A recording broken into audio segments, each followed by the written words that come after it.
നമ്മുടെ റെഡ് കാർപ്പറ്റിൽ ഇന്ന് അതിഥി ആരാണെന്ന് അറിയണ്ടേ? ശരിക്കും നമ്മൾ ചെയ്യുന്ന കഥാപാത്രങ്ങളിലൂടെ പ്രേക്ഷകരുടെ മനസ്സിലേക്ക് ആഴ്ന്നിറങ്ങുക എന്ന് പറയുന്നത് വലിയൊരു കാര്യമാണ്. അതൊന്നും അത്ര പെട്ടെന്ന് നടക്കുന്ന കാര്യമല്ല. പക്ഷേ ഞാനിപ്പോൾ വിളിക്കാൻ പോകുന്ന 2 അതിഥികൾ എന്ന് പറഞ്ഞാൽ അവർ കുറേ വർഷം, എനിക്ക് തോന്നുന്നു ഇപ്പോഴും അവരുടെ പ്രോഗ്രാം തീർന്നിട്ടും അവരെല്ലാവരുടെയും പ്രേക്ഷകരുടെ മനസ്സിൽ ഇങ്ങനെ നിറഞ്ഞു നിൽക്കുന്ന ആൾക്കാരാണ്. അത്ര ഇഷ്ടമായിരുന്നു നമുക്ക് ഈ 2 കഥാപാത്രങ്ങളെ. അപ്പോൾ വളരെയധികം സ്നേഹത്തോടെ നമുക്ക് സ്വാഗതം ചെയ്യാം നമ്മുടെ സ്വന്തം റിനി രാജ് ആൻഡ് പ്രദീപ് ചന്ദ്രൻ.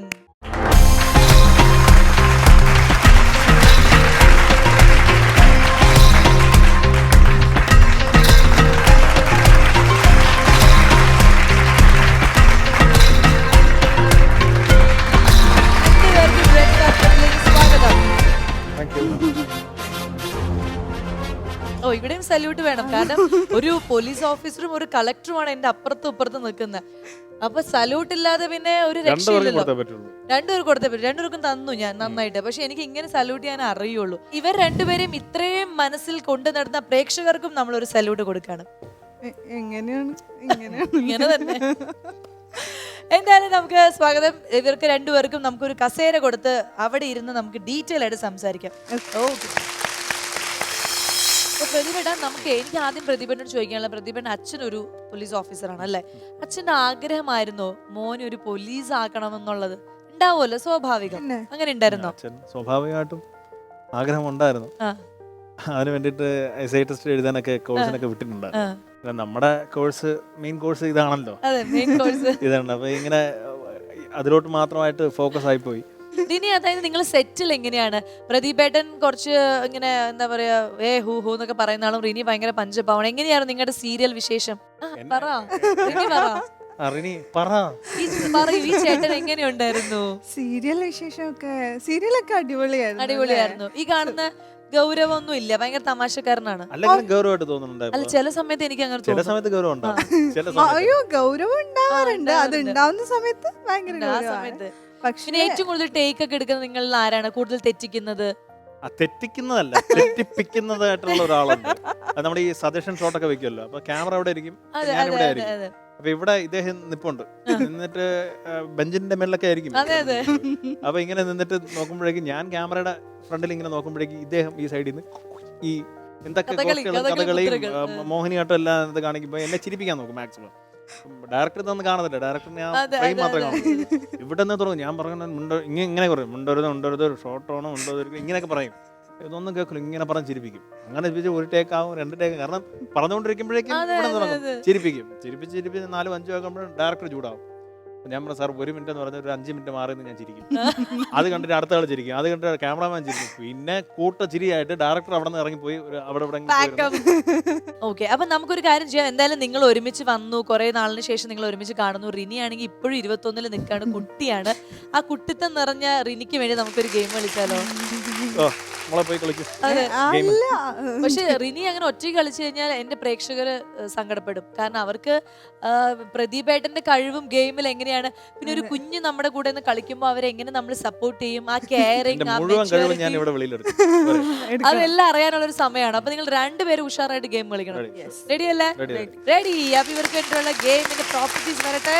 ഇപ്പൊ നമ്മുടെ ഗെയിം എന്താന്ന് വെച്ച് കഴിഞ്ഞാൽ, ഇപ്പം റിനി അവിടെ നിൽക്കുന്നു, പ്രദീപേട്ടന് ഓപ്പോസിറ്റ് നിൽക്കുന്നു. നമ്മൾ റിനിക്ക് ഒരു ബാസ്ക്കറ്റ് കൊടുക്കും. റിനി ആ ബാസ്ക്കറ്റ് കെട്ടിട്ട് നിൽക്കും. പ്രദീപേട്ടൻ ഈ യെല്ലോ ബോൾസ് എടുത്ത് അതിലേക്ക് എറിഞ്ഞു കൊടുക്കാം. അപ്പൊ റിനി അത് കളക്ട് ചെയ്യണം. മാക്സിമം 1 മിനിറ്റിനുള്ളിൽ എത്ര ബോൾസ് ആണ്. പിന്നെ റിനി ഇവിടെ വരും, പ്രദീപേട്ടൻ ബാസ്ക്കറ്റ്. അപ്പൊ എത്ര ബോൾസ് ആണ് കളക്ട് ചെയ്യുന്നത്, ഏറ്റവും കൂടുതൽ ബോൾ കളക്ട് ചെയ്യുന്ന ആളാണ് നമ്മുടെ വിന്നർ. മനസ്സിലായല്ലോ? സിമ്പിൾ ആണ് അല്ലേ? ഹമ്പിൾ ആണ്. ആൻഡ് ജയിക്കുന്ന ആൾക്ക് സമ്മാനമുണ്ട് മിഠായി, തോക്കുന്ന ആൾക്ക് സമ്മാനമുണ്ട് ടാസ്ക്. നമുക്ക് തുടങ്ങാം. All the best. അപ്പൊ നമ്മുടെ IPS ഓഫീസറും കളക്ടറും തമ്മിലുള്ള മത്സരം ഇവിടെ ആരംഭിക്കുകയാണ്, ഏറ്റുമുട്ടൽ ആരംഭിക്കുകയാണ്. പണ്ടത്തെ ദേഷ്യം മനസ്സിൽ വെക്കരുത്. അപ്പൊ നമുക്ക് ഗെയിം ഇവിടെ സ്റ്റാർട്ട് ചെയ്യാം. മ്യൂസിക്. അയ്യോ, ദേഷ്യാണ്. ഇത് മനഃപൂർവ്വമാണ്. നന്നായിട്ട് എറിഞ്ഞു കൊടുക്കുക. അയ്യോ, നമുക്ക് 1 മിനിറ്റ് സമയമുള്ളൂ റിനി. ആ സമയത്തിൽ റിനി ഇത് ക്യാച്ച് ചെയ്യണം. അടിപൊളി.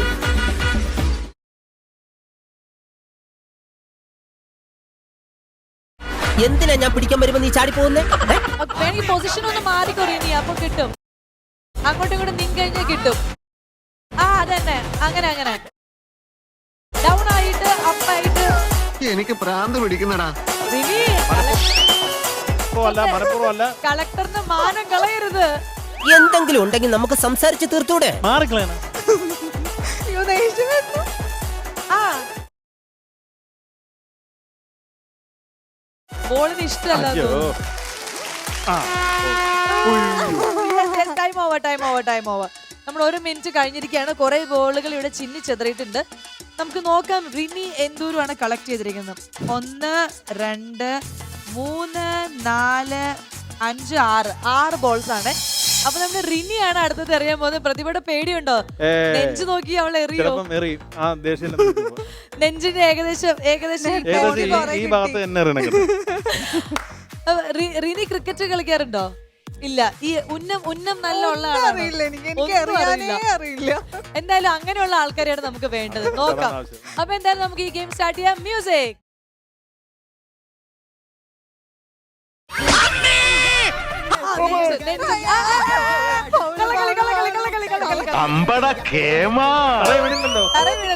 പക്ഷെ ഇങ്ങനെ ഹോൾഡ് ചെയ്തിട്ട് ഒരു മിനിറ്റ്.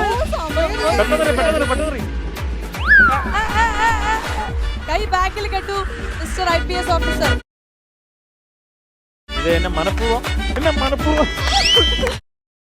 മിക്കവാറും തോക്കുന്ന ലക്ഷ്യം.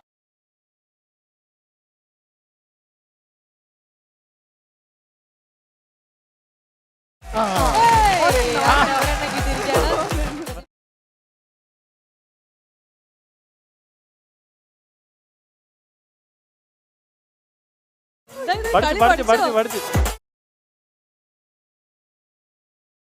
എന്റെ അണ്ണാക്കിലോട്ട് കുത്തിക്കറ്റല്ല പറഞ്ഞത്. മുഖത്തോട്ട് തന്നെ ഇടി. Time over, time over, time over, time over, time over. നോക്കാം നമുക്ക് പ്രതിഭട്ട് എന്താ. അയ്യേ 1 2 3 അണക്കേട്. സാരമില്ല പ്രതിഭട്ടോ. ജയിച്ചിരിക്കുന്ന ആരാണെന്ന് എല്ലാവർക്കും മനസ്സിലാക്കണം. ആരാണ്? യഥാർത്ഥത്തിൽ എല്ലാവർക്കും മനസ്സിലായല്ലോ ആരാണ് ജയിച്ചത്. നമ്മുടെ റിനി. അപ്പൊ റിനിക്ക് നമ്മളൊരു കൈയടി കൊടുക്കാം. ആൻഡ് പ്രതിഭേട്ടിന് ഞങ്ങളൊരു പണിഷ്മെന്റ് തരുന്നതായിരിക്കും. പ്രതിഭേട്ടിന് ഞാൻ കൊടുക്കാൻ പോകുന്നത് എന്ത് വേണം, ഈ ഒരു പൊക്കത്തിനും ഈ ഒരു ഹൈറ്റിനും ഈ ഒരു സൗന്ദര്യത്തിനും പറ്റിയ ഒരു പണിഷ്മെന്റ് എന്ന് പറഞ്ഞു കഴിഞ്ഞാൽ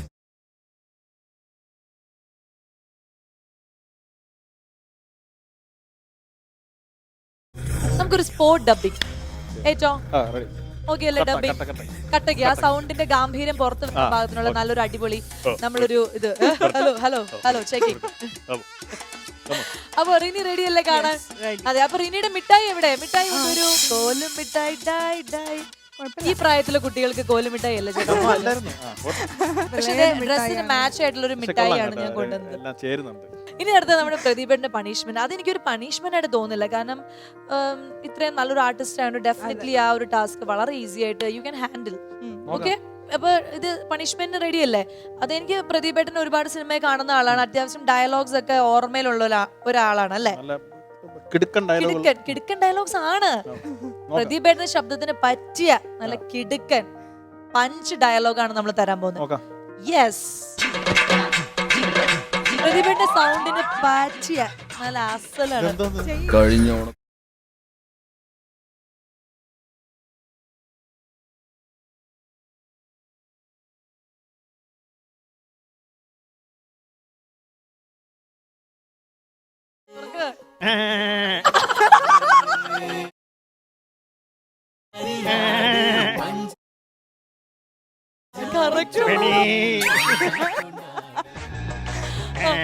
ഇടയ്ക്ക് നക്കുന്നുണ്ട്. അടുത്തത് ഒരെണ്ണം കൂടി ഉണ്ടാവും. അടുത്ത സ്റ്റാർ. അത് കറക്റ്റ്. ബലിക്കാക്കയാണ് ചേട്ടാ. ബലിക്കാക്കയാണോ?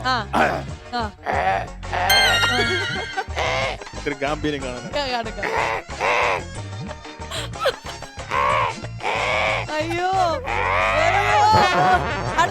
അടുത്തത് ഇതാണ് വമ്പൻ. നമ്മുടെ പശു. മറ്റേ പശു ഒരു അമ്മ മനസ്സാണ് കേട്ടോ. അമ്മ മനസ്സ്. ഒരു വാത്സല്യം തുളുമ്പട്ടെ. എന്താ സയറ? വാത്സല്യം, ചെറിയ വാത്സല്യം തോന്നുന്നുണ്ട്. റിനിക്ക് വേണമെങ്കിൽ സഹായിക്കാട്ടോ. ഇതിന് കൃത്യമായിട്ട് പറ്റിയ ഒരാളാണ്. ചുമ്മാ ഒന്ന് ട്രൈ ചെയ്ത് നോക്കിയേ പശുവിന്റെ. ചുമ്മാ ട്രൈ ചെയ്യേ നോക്കാം. ഞാൻ മോഡുലേഷൻ പറഞ്ഞുതരാം. പറഞ്ഞോ. പറഞ്ഞത് ആ സ്ക്രീനിന്റെ താഴെയാണ് വാ തുറന്നിരിക്കുന്നത്. പോരട്ടെ. ഒന്നോടെ. അയ്യോ വേണ്ട, ഇങ്ങോട്ട് മാറിന്നേ. ഇതിനേക്കാളും ഞാൻ നന്നായിട്ട് ചെയ്തിരുന്നു. പ്രദീപേട്ടന്റെ അതായത് അഭിനയ ജീവിതത്തിലെ ഏറ്റവും വലിയൊരു മാറ്റം സംഭവിച്ച അല്ലെങ്കിൽ ഒരു വഴിത്തിരിവ് എന്ന് പറഞ്ഞ മേജർ രവി സാറിനെ മീറ്റ് ചെയ്താണ് അല്ലേ? ആ വിശേഷങ്ങൾ നമ്മുടെ പ്രേക്ഷകർക്ക് വേണ്ടിയിട്ട്. അത് ഞാന് ജോലിയൊക്കെ ചെയ്യുന്ന സമയം 2006-7 സമയം ബാംഗ്ലൂരായിരുന്നു. അവിടുന്ന് ഞാൻ തിരിച്ച് ട്രിവാൻഡ്രത്തോട്ട് വന്നു. അപ്പോൾ ആ സമയത്ത് എൻ്റെ കസിൻ ബ്രദറാണ് വിമൽ എന്നാണ് പേര്. അദ്ദേഹം മോഹൻലാൽ ഫാൻസിന്റെ ആളാണ്. അദ്ദേഹമാണ് ഇവിടെ അത് രൂപീകരിച്ചത്.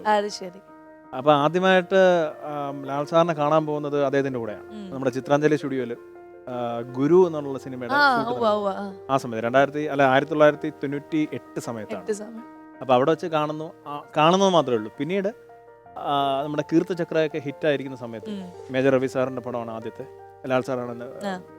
അങ്ങനെ ഉള്ള ഒരു പരിചയത്തിൽ നിന്ന് ഞാൻ പറഞ്ഞു സാറിനെ ഒന്ന് പരിചയപ്പെടുത്തണമെന്ന് പറഞ്ഞിട്ട് അങ്ങനെയാണ് വിമലേട്ടനാണ് പരിചയപ്പെടുത്തുന്നത്. അപ്പൊ അതിന്റെ പേരിൽ അടുത്ത പടം നീ ഉണ്ടടാ എന്നിങ്ങനെ രവി സാറ് പറയുകയും മിഷൻ 90 ഡേയ്സ് എന്ന് പറഞ്ഞിട്ട് അത് മമ്മൂട്ടി സാറിനോട് പോയി. അപ്പൊ അങ്ങനെ ഒരു അരങ്ങേറ്റം അദ്ദേഹത്തിന്റെ കൂടെ ഇങ്ങനെ ഒരു വലിയൊരു പടത്തിൽ കിട്ടി. പിന്നീട് അങ്ങോട്ട് മേജർ രവി സാറിന്റെ എല്ലാ പടങ്ങളിലും ഞാനുണ്ട്. ലാസ്റ്റ് കഴിഞ്ഞ 1971 എന്ന രാജസ്ഥാനിൽ വെച്ചിട്ട് ഒരു ഷൂട്ട് ഉണ്ടായിരുന്നു. അതിൽ വരെ ഞാനുണ്ട്. ഏകദേശം ഒരു 12ഓളം പടങ്ങള് ലാൽ സാറിനോടൊപ്പം അഭിനയിച്ചു. ഈ ഒരു അതായത് ഇപ്പൊ നിങ്ങൾ അഭിനയിച്ച സീരിയലിൽ നിങ്ങൾ എത്ര വർഷം? 5 വർഷം 3 വർഷം 5 വർഷം മൊത്തം സീരിയൽ ഉണ്ടായിരുന്നു. പക്ഷെ നമ്മള് ജോയിൻ ചെയ്തിട്ട് ഒരു 2.5 അപ്പൊ അത്രയും വർഷം ഒരു ക്യാരക്ടറിൽ നിന്നിട്ട് പെട്ടെന്ന് വേറെ ഒരു ക്യാരക്ടർ അങ്ങനെ എന്തെങ്കിലുമൊക്കെ ഒരു ഫീൽ ചെയ്തിട്ടുണ്ടോ? അങ്ങനെ ഫീൽ ചെയ്യാൻ വേണ്ടിട്ട് ആ ക്യാരക്ടർ വേറെ എന്തെങ്കിലും കിട്ടിയാലേ പറ്റി. എല്ലാം അത് കഴിഞ്ഞാൽ പോലീസാണല്ലോ പറഞ്ഞത്.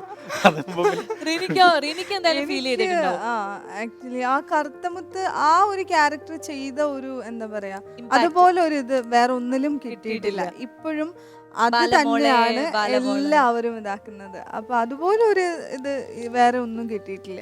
നിങ്ങളുടെ അല്ലാത്ത ഏതെങ്കിലും സീരിയൽ കാണുമ്പോ നിങ്ങൾക്ക് എനിക്ക് ആ ക്യാരക്ടർ ചെയ്തിരുന്നത് ഞാൻ നന്നായി ചെയ്തേനെ അങ്ങനെ ഏതെങ്കിലും റെഫറൻസ് മനസ്സിൽ വരാറുണ്ടോ? സിനിമകളിൽ വരാറുണ്ട്. സിനിമകൾ ഏതായിരുന്നു? സിനിമകളിൽ തന്നെ തമിഴ് സിനിമയായാലും മലയാള സിനിമയായാലും ഒക്കെ ഈ പറഞ്ഞ പോലെ എപ്പിക് ക്യാരക്ടേഴ്സ് അല്ലെങ്കിൽ ചരിത്രപരമായിട്ടുള്ള ക്യാരക്ടേഴ്സ് കാണുമ്പോഴും അങ്ങനെ ഒരെണ്ണം ചെയ്തിട്ടുണ്ടല്ലോ കുഞ്ഞാലി. അത് ചെയ്തിട്ടുണ്ട്. കുഞ്ഞാലി മരക്കാറല്ലേ? അതൊരു അങ്ങനത്തെ ഒരു ഹിസ്റ്റോറിക്കൽ ഒരു സബ്ജക്ട്. അതൊരു ഭാഗ്യമാണ്. കാരണം അതും ഈ പറഞ്ഞ പോലെ റഫ് ആൻഡ് ടഫ് ആണ്. എല്ലാം ആദ്യത്തെ സീരിയലാണ് എന്റെ. അപ്പൊ അതിനകത്ത് അതാണ് കുഞ്ഞാലി മരക്കാർ കഴിഞ്ഞിട്ടാണ് ഈ ഇതിലോട്ട് വരുന്നത്. അപ്പൊ അതും നമുക്ക് ഈ പറഞ്ഞ പോലെ കുറച്ചുകൂടെ ബിൽഡപ്പും അങ്ങനത്തെയൊക്കെ ഒരു വർക്കൗട്ടൊക്കെ കൂടുതലായിട്ട് വരുന്ന ഒരു സംഭവമായിരുന്നു ആ സമയത്ത്. 2010 അപ്പൊ അത് ചെയ്തപ്പോൾ നമുക്ക് ഒരു ഇതേപോലത്തെ ക്യാരക്ടർ ചെയ്യണം എന്നുള്ള ആഗ്രഹം ഉണ്ടായി. പിന്നെ ആഗ്രഹം ഉണ്ടായിരുന്നതായിരുന്നു പക്ക പോലീസ് വേഷം എന്ന് പറയുന്നത്. പോലീസ് വേഷം എന്ന് പറയുന്നത് അത് കൃത്യമായിട്ട് കർത്തമത്തില് മുഴുനീളമായിട്ട് കിട്ടി. ഇനി ഈ പറഞ്ഞ പോലെ ഇന്നത് എനിക്ക് കിട്ടിയിരുന്നെങ്കിൽ ഞാൻ അത് അങ്ങ് ചെയ്ത് കളയും എന്നുള്ളതൊന്നുമില്ല. പക്ഷെ കിട്ടുന്നത് എനിക്ക് നന്നായിട്ട് ചെയ്യണം എന്നുള്ള ആഗ്രഹം ഉണ്ട്. അതുകൊണ്ട് എന്ത് കിട്ടിയാലും നമ്മള് എന്തും ഇവിടെ പോകും. എനിക്കാണെന്നുണ്ടെങ്കിൽ എന്റെ വയസ്സിലുള്ള ഒരു ക്യാരക്ടർ കിട്ടിയാൽ കൊള്ളാമെങ്കിൽ 21 വയസ്സിന്റെ ക്യാരക്ടറില്ല. അതിപ്പോ എന്ത് ക്യാരക്ടർ ഉള്ള ചേട്ടാ? നമ്മ ഒരു കാര്യം ചെയ്താലോ? ഞാനിപ്പോ ഒരു പെട്ടെന്നൊരു സ്കിറ്റ് എന്റെ മനസ്സിൽ ഇങ്ങനെ വരുന്നു. നമുക്ക് അതൊന്ന് ഇനാക്ട് ചെയ്ത് കഴിഞ്ഞാൽ എനിക്ക് തോന്നുന്നു റിനിക്ക് പറ്റിയ ഒരു ക്യാരക്ടർ കിട്ടുമായിരിക്കും. അതായത് ഞാനും ഉണ്ട്, നമ്മളെല്ലാം 3 പേരും ചെയ്യാം. ചേട്ടന് ക്യാരക്ടർ മാറ്റില്ല കേട്ടോ. പോലീസ് ഇവിടെയെങ്കിലും നേരത്തെ കിട്ടിയില്ലേ? ഇപ്പൊ ഈ മുഖം കാണുമ്പോ എനിക്ക് അതാ തോന്നുന്നത്. അപ്പൊ ചേട്ടൻ പോലീസായിട്ട് അവിടെ ഇരിക്കും, ഞാൻ അമ്മായിയമ്മ, ഓക്കെ, റിനി മരുമകള്. പക്ഷെ 20 വയസ്സില് 19 വയസ്സിൽ കല്യാണം കഴിച്ച ഒരു വീട്ടിലേക്ക് എന്റെ കൈകളിലേക്ക് എത്തിയ ഒരു കുഞ്ഞു കുട്ടിയാണ്. ഒരു പക്വതയില്ല, ഒരു കാര്യത്തിലും ഒരു ബുദ്ധിയില്ല, ഒന്നുമില്ല കുട്ടിയാണ്. അപ്പൊ അങ്ങനെയുള്ളൊരു കുട്ടി എന്റെ വീട്ടിലേക്ക് വന്നിരിക്കുകയാണ്. എന്റെ മോൻ കെട്ടിക്കൊണ്ട് ഞാൻ എന്ത് ചെയ്യും? ചക്ക എടുക്കാൻ പറഞ്ഞ മാങ്ങ എടുക്കും, ഉപ്പിടാൻ പറഞ്ഞ മുളകിടും. സ്വൈര്യക്കേടാണ്. അപ്പം ഞാൻ നന്നായിട്ട് ദേഷ്യപ്പെടും, ഞാൻ അടിക്കും, ഞാൻ നന്നായിട്ട് ദേഷ്യപ്പെടും. ഭയങ്കര സംഭവമാണ്. ഞാൻ ഭയങ്കര അരഗന്റ് അമ്മായിയമ്മയാണ്. അപ്പൊ റിനിക്ക് ടെൻഷൻ. റിനി പോലീസിനെ വിളിച്ച് കംപ്ലൈന്റ് ചെയ്യാണ്, എന്നെ പിടിച്ചുകൊണ്ട് പോകാൻ പറഞ്ഞു. അതാണ് നമ്മുടെ മൊത്തത്തിലൊരു കഥ തന്തു. റിനി കഥാപാത്രത്തിന് ഉൾക്കൊള്ളുവാണോ അതെയോ എന്താ റിനിയുടെ അല്ല മനസ്സ്? ഉൾക്കൊള്ളുന്നല്ല വന്ന ഇങ്ങനെയാണ് അതെ, ഉൾക്കൊള്ളേണ്ട ഇങ്ങനെയാണ്, കാര്യം ഉൾക്കൊള്ളേണ്ട ആവശ്യമില്ല. correct ആണത്. അപ്പൊ നമ്മൾ അതാണ് ചെയ്യാൻ പോകുന്നത്. ഇതാണ് പോലീസ് ഓഫീസർ കേട്ടോ. നമ്മൾ പോലീസ് ഓഫീസറിന് ഫോൺ ചെയ്യണം. അപ്പൊ ഞാൻ ആദ്യം ഇങ്ങനെ പറയാണ്. തുടങ്ങാം.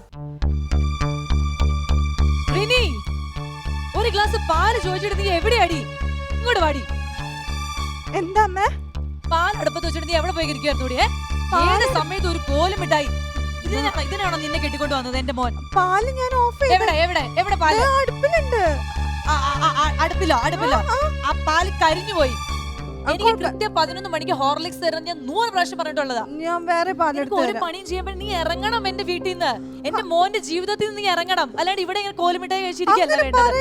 മിണ്ടരുത് നീ. പറഞ്ഞ ശ്രീധരവും തരില്ല മനുഷ്യനെ പറ്റിക്കാനായിട്ട്. നിന്നെയൊക്കെ കെട്ടിക്കൊണ്ടുവന്ന് എന്റെ മോനെ വേണം പറയാനായിട്ട്. ഇനി മോങ്ങാനിരുന്നുണ്ടല്ലോ. ആ, എന്റെ ക്ഷമ പരീക്ഷിക്കാതെ എന്റെ മുന്നിൽ പോ.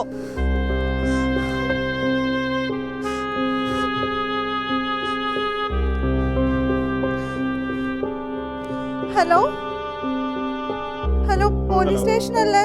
അതേലോ, ആരാണ്? സാറ്, എന്റെ പേര് റിനീന്ന. എന്റെ റിനി. അമ്മായിയമ്മ ഇവിടെ എന്നെ ഭയങ്കര പീഡനമാണ്. എന്തുപറ്റി? ശാരീരികമായിട്ടും മാനസികമായിട്ടും സ്ത്രീധനത്തിന്റെ പേരിലും അവര് ഭയങ്കര പീഡനമാണ്. അടുത്ത കൈക്ക് ഉപ്പ് തേക്കാത്തവരാ. സ്ത്രീധനത്തിന്റെ പേരിൽ പീഡിപ്പിച്ചോ? ആ സാർ. അവരുണ്ടോ കൂടെ അടുത്ത്? ആ ഉണ്ട് സാർ. ഫോണ് കൊടുക്ക്, ഫോണ് കൊടുക്ക്. അമ്മേ, എന്താ പാൽ റെഡിയായോ? അമ്മയ്ക്കൊരു ഫോൺ. നിന്റെ ഫോണിലാ? ഹലോ ഹലോ, ആരാ? ആരാണെന്നുള്ളതൊക്കെ പിന്നീട് പറയാം. ഇത് പോലീസ് സ്റ്റേഷനിൽ തന്നെയാണ്. ഹലോ, നിങ്ങൾ അവിടെ നിങ്ങളുടെ മകന്റെ ഭാര്യയായിട്ട് അപമര്യാദയായിട്ട് പെരുമാറുകയും സ്ത്രീധനത്തിന്റെ പേരിൽ പീഡിപ്പിക്കുകയും ചെയ്യുന്നുള്ള ഒരു ന്യൂസ് കിട്ടിയല്ലോ. ഞാനോ? പീഡിപ്പിക്കേ? എന്താ സാർ, എനിക്ക് തോന്നുന്നു അവള് ചെറിയായിട്ട് ഉറക്കഗുളി കഴിക്കുന്നോണ്ടും ഒരു മന്ദതയിൽ പറഞ്ഞിരിക്കും. ഞാൻ അങ്ങനെ ഒന്നും ചെയ്തിട്ടില്ല. അതൊന്നും പറയണ്ട. ആ കുട്ടിയുടെ കരച്ചിലും അദ്ദേഹത്തിന്റെ അവളുടെ സംസാരം കേൾക്കുമ്പോൾ കൃത്യമായിട്ട് മനസ്സിലാവും എന്താണ് കാര്യം.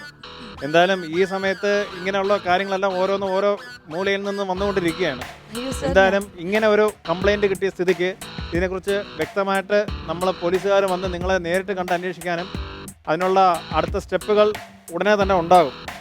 അപ്പോൾ അതിന് വേണ്ടിയിട്ട് നമ്മൾ എപ്പോഴാണ് വരേണ്ടത്? നിങ്ങൾ എപ്പോഴാണ് സ്റ്റേഷൻ? നമ്മൾ അങ്ങോട്ടല്ല, നിങ്ങൾ എപ്പോഴാണ് സ്റ്റേഷനോട്ട് വരുന്നത്? ഇല്ല വേണ്ട, ഞാന് ഇനി അങ്ങനത്തെ ഒരു കാര്യം ഞാൻ സംസാരിക്കില്ല സാർ. ഞാൻ അങ്ങനെ ശ്രീധരം എന്നൊരു വാക്കേ ഞാൻ അല്ല, സംസാരിക്കില്ല. നിങ്ങളെ ഭാര്യ മകനെ കൊണ്ട് ഒരാളെ കെട്ടിക്കുമ്പോൾ ഈ സ്ത്രീധനവും കാര്യങ്ങളും എല്ലാം മോഹിച്ചുകൊണ്ടാണോ അല്ലെങ്കിൽ അതൊക്കെ ആഗ്രഹിച്ചുകൊണ്ടാണോ ഒരാളെ കല്യാണം കഴിപ്പിക്കുന്നത്? അങ്ങനെയല്ല, നമ്മള് മോനെ പഠിപ്പിച്ച് വളർത്തുമ്പോ മോനെ പഠിപ്പിച്ച് വളർത്തിയുള്ള കൈക്കൂലിയാണോ സ്ത്രീധനം എന്ന് പറയുന്നത്? ഇല്ല, അങ്ങനെയില്ല. ഒരു രമ്യതയിൽ ഇങ്ങനെ പോവാന്ന് ഒരു വിചാരിച്ചു. രമ്യതയിൽ പോകാൻ വേണ്ടിയിട്ട് അവരുടെ സ്വർണ്ണാഭരണങ്ങളും സ്ഥലങ്ങളും എല്ലാം നിങ്ങൾക്ക് വേണമല്ലേ? അത് കുറ്റകരമാണെന്നുള്ള കാര്യം പണ്ടോട്ടേ ഉള്ളതാണല്ലോ. അതൊന്നും അറിഞ്ഞു വെച്ചോണ്ടല്ലേ നിങ്ങൾ കല്യാണം കഴിപ്പിച്ചത്? പിന്നെ ഇനി മേലാല് ഇല്ല സാർ, ഇനി മേല അങ്ങനെ ഒന്നും ഇനി ഉണ്ടാവില്ല. മേലാൽ സത്യം. ഇതിന്റെ പേരിൽ ഒരക്ഷരമെങ്കിലും ആ കുട്ടിയോട് നിങ്ങൾ സംസാരിച്ച? ഇല്ല, ഞാൻ ഇനി അവളോട് സംസാരിക്കുന്നേ ഇല്ല.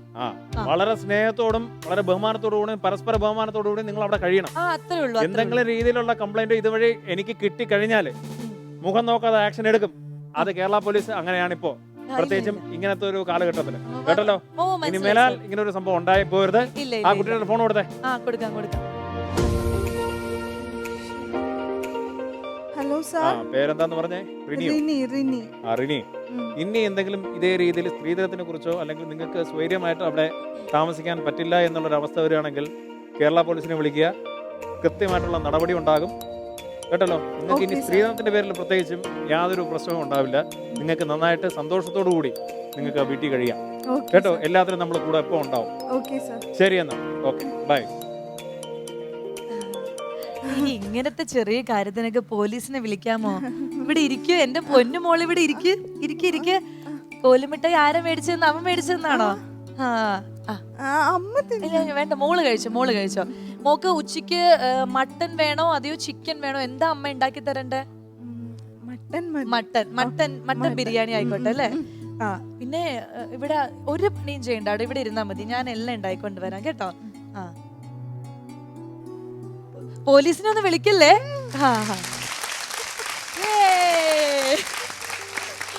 പ്രതിഭട്ടാ റിനി അങ്ങ് ജീവിച്ചോ? മിഠായി ഒക്കെ കൊടുത്തപ്പോ കുഞ്ഞിന് ഭയങ്കര സന്തോഷമായി. ഈ 2 മിഠായി ഞാൻ നിങ്ങൾക്ക് വേണ്ടി വെച്ചു. ഞങ്ങൾക്ക് രണ്ടുപേർക്കും വേണ്ടി. അതെ, പോലീസിനെ വിളിക്കല്ലേ? ഇവിടെ ഗെയിമിൽ തോറ്റുപോയ പോലീസിനെ വിളിക്കരുത് കേട്ടോ. പക്ഷെ അതായത് നമ്മള് വെറുതെ ഒരു ടാസ്ക് ആയിട്ട് തുടങ്ങിയതാണെങ്കിൽ അതങ്ങ് ഒരു രസമായിട്ട് വന്നു തോന്നുന്നു അല്ലേ?